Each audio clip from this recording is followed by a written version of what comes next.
नमस्कार, घरचा स्वयंपाकमध्ये आपले स्वागत आहे.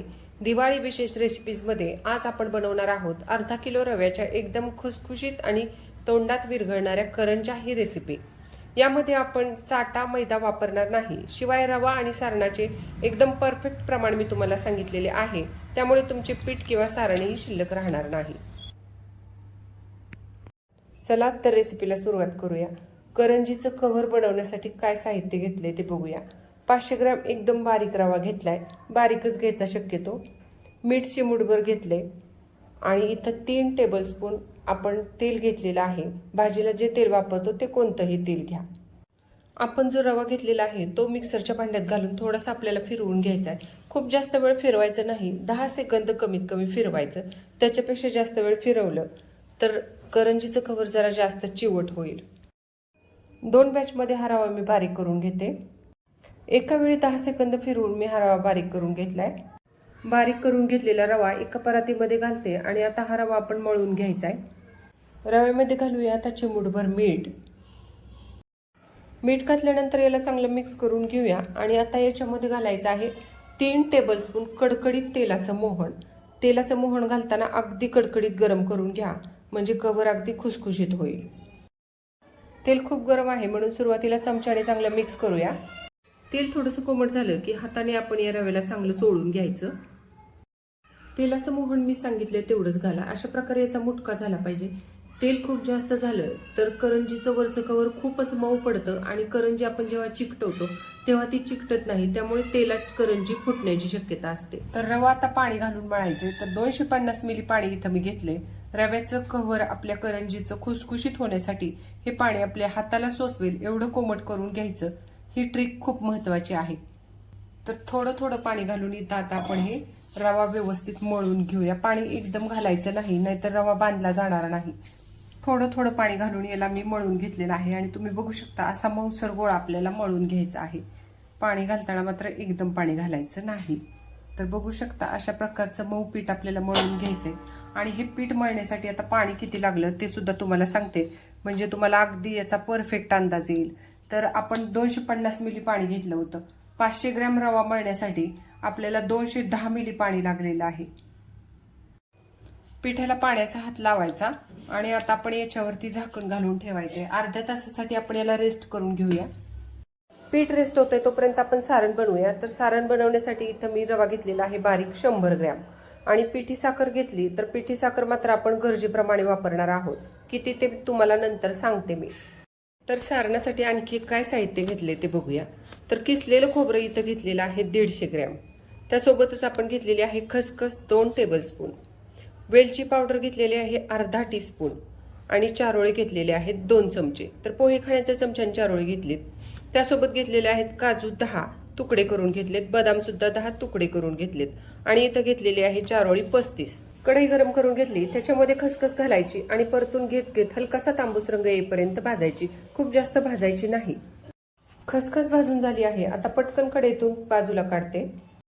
किसून घेतलेलं खोबरं आता कढईमध्ये घालायचं आणि हे खोबरं आपल्याला परतून घेत घेत भाजायचं आहे. तर लो मीडियम गॅसवरतीच आपण याला शक्यतो भाजून घ्यायचं. गॅस खूप वाढवायचा नाही. तर अशाच प्रकारे परतून घेत घेत चांगलं खोबरं कुरकुरीत होईल आणि हलकासा त्याचा रंग बदलेल एवढं त्याला भाजून घेऊया. 3 ते 4 मिनिटांमध्ये याचा कलर बदललेला आहे, तुम्ही बघू शकता. तर या स्टेजला जर तुम्हाला असं वाटत असेल कढई खूप गरम झाली तर गॅस बंद करा आणि बंद गॅसवरतीच हे खोबरं परतून घेत घेत भाजा. अगदी व्यवस्थित भाजलं जातं. खोबरं भाजणं खूप गरजेचं आहे, कारण खोबरं आपण चांगलं भाजलं की सारण आपलं खूप दिवस टिकतं. शिवाय चवीलाही ते छान लागतं.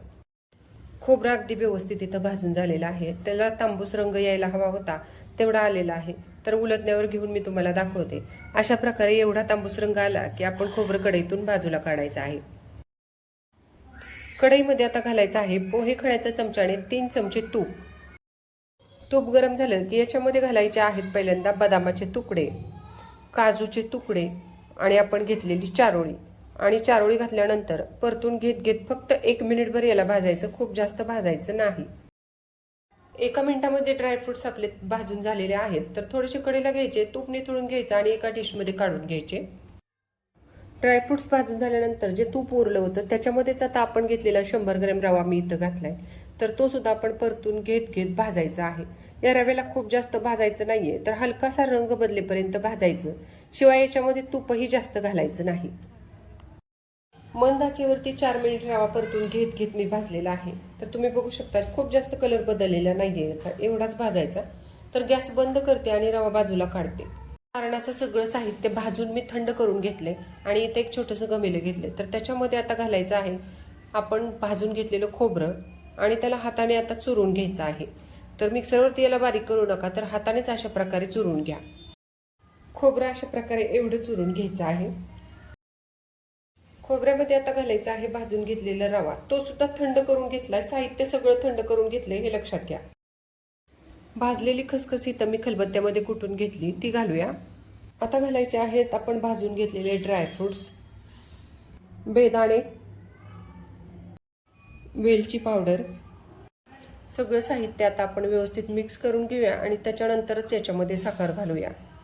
तर साखर आपण वापरणार आहे त्याच्यासाठीच हे सगळं साहित्य थंड करायचंय. गरम साहित्य जर आपण घेतलं आणि त्याच्यामध्ये साखर घातली तर सारण कडक होण्याची शक्यता असते. साहित्य सगळं मिक्स करून झालेलं आहे. आता आपण याच्यामध्ये घालायची आहे पिठी साखर. तर पिठी साखर इथं मी अंदाजेच घेतलेली आहे आणि लागेल अशी याच्यामध्ये घालणार आहे. तुम्ही सुद्धा अशाच प्रकारे थोडी थोडी करून घाला. सारण टेस्ट करा आणि त्याच्यानंतर मग आपल्याला कळेल की आपण किती घातली ते. मी सुद्धा तुम्हाला याच्यामध्ये नक्की किती पिठी साखर घातली ते सांगते. थोडी थोडी करून या सारणामध्ये मी पिठी साखर घातलेली आहे. तर आता किती घातली ते सांगते तुम्हाला. तर एवढ्या साहित्यासाठी 150 ग्रॅम इथं पिठी साखर मी वापरलेली आहे. तर तुम्ही सुद्धा अशाच प्रकारे टेस्ट करूनच पिठी साखर घाला, कारण कुणाला कमी गोड कुणाला जास्त गोड असं आवडतं. तर 150 ग्रॅम हे प्रमाण परफेक्ट आहे. फक्त त्याच्यापेक्षा कमी घालू नका, थोडी जास्त घातली तरी सुद्धा चालेल. साखर मात्र चाळून घ्यायला विसरायची नाही घालण्यापूर्वी. 2 महिने टिकणार आपलं हे करंजीचं सारण तयार आहे. अशा प्रकारे तुम्ही अगोदर बनवलं तर करंजा करताना वेळ लागणार नाही. इकडे पीठ आपलं रेस्ट झालेलं आहे. तर बघूया आपण कसं झालंय ते. तर तुम्हाला दाखवते मी. बघू शकता तुम्ही पिठाचा अगदी मऊसर गोळा तयार झालेला आहे. अशाच प्रकारचं पीठ आपल्याला हवं आहे. तयार पीठ आता एखाद्या पोळपाटावर घ्यायचं आणि याचे आता आपण गोळे बनवून घ्यायचे आहेत, कारण आपण याच्यापासून आता लाट्या बनवणार आहोत. पिठाचे 3 गोळे मी इथं करून घेतलेले आहेत आणि पिठाला अशा प्रकारे लांबट आकार द्यायचा, जेणेकरून आपल्याला याच्या गोळ्या काढता येतील.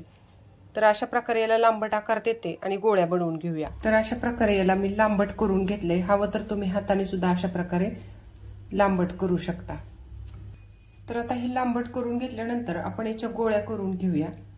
तर साधारणतः आपल्याला लिंबाच्या आकाराची गोळी बनवून घ्यायची. इथं मी तुम्हाला दाखवते एवढी. तर गोळ्या इथं बनवून झालेल्या आहेत, तुम्ही बघू शकता. परत एकदा हातामध्ये घेऊन दाखवते मी तुम्हाला. एवढ्या आकाराची गोळी बनवायची म्हणजे अगदी ती परफेक्ट होईल. तर आपण आता करंज्या लाटायच्या आहेत. तर एक गोळी बाजूला काढते आणि उरलेल्या ज्या गोळ्या आहेत त्याच्यावरती एक ओलसर कपडा अशा प्रकारे झाकून ठेवते. याला कोरडं होणार नाही म्हणून आपण अशा प्रकारे व्यवस्थित झाकून ठेवायचे. एक गोळी घेतली, हाताने अशा प्रकारे चपटी करून घ्यायची आणि अगदी व्यवस्थित सगळीकडून एकसारखी लाटायची.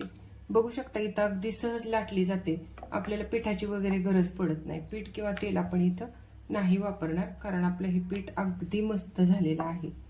पीठ जर वापरलं तर तेल आपलं तळताना पांढरट होतं. छोटीशी पोळी इथं लाटून झालेली आहे. तर आपण याच्यामध्ये सारण कसं भरायचं ते बघूया.